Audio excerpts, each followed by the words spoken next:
Smile. Mga kapuso, may kinukumpleto ba kayong listahan ng mga lugar na gusto nyong dayuin ngayon at kalagitnaan na ng summer break?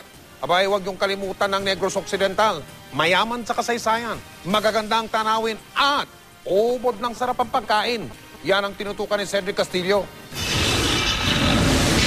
Sa syudad na kilala sa kanilang matatamis na ngiti, pag-asa at kapayapaan ang nasumpungan ng isang pusong nagdadalamhati.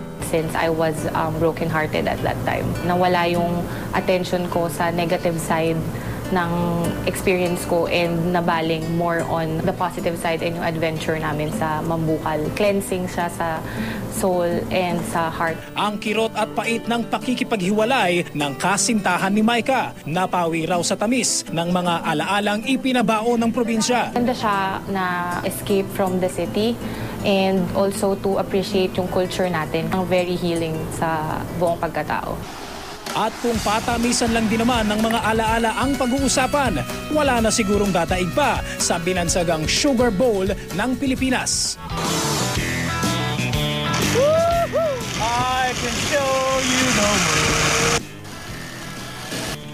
Bago ako umakyat, feeling ko kanina ako si Tom Cruise. Ngayon pakiramdam ko ako si Tom and Jerry. Sa ganda ng probinsya, mahirap malaman kung saan nagtatapos ang paglalakbay at nagsisimula ang pamamasyal.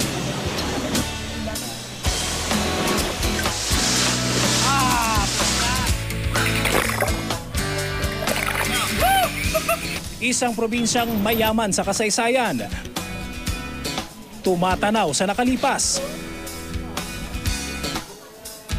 sumasabay sa agos ng pagbabago, yumayakap sa mga hamon ng hinaharap. Mainit-init ba?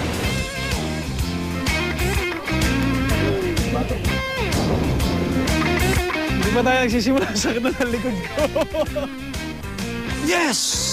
Pero siyempre, hindi makukumpleto ang adventure ko sa Negros Occidental kung hindi matitikman ang pinakatanyag nilang chicken inasal. Oh yes.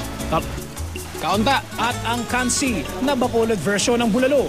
Panalo! Subukan natin to crispy kansi. Isa rin sa specialty nila dito. Para sa corned beef. Tap! Marahil may isa pang dahilan kung bakit tinawag na City of Smiles ang kabisera ng probinsya.